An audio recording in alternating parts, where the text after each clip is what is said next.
ამბობენ რომ გადავშენდი, მაგრამ მე ისევ აქ ვარ და ჩემს ძველ ნაკვალევს დავეძებ.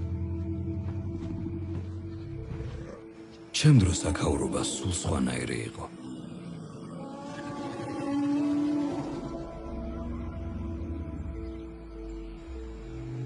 5000 წლის წინ აქ გამოქვაბულში ადამიანები ცხოვრობდნენ.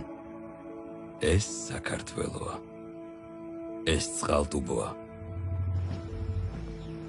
ფართობით იმდენად პატარაა, რომ ჩემს ნაკვალევში ეტევა.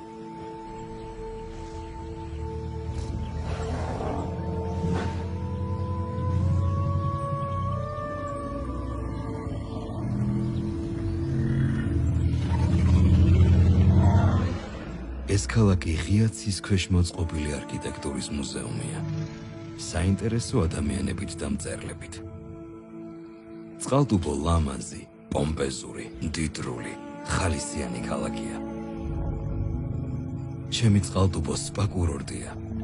აქ სასიამოვნოდ რბილი და თბილი წყალი მიწის გულიდან ამოედინება და 45-ზე მეტ დაავადებას კურნავს. ქალაქის გულში გაშენებული მწვანე ოაზისი სიმშვიდეს და ჰარმონიას ქმნის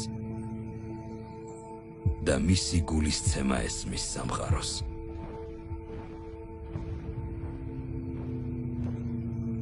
ჩემი ქალაქი ისტორიაა, რომელიც გრძელდება.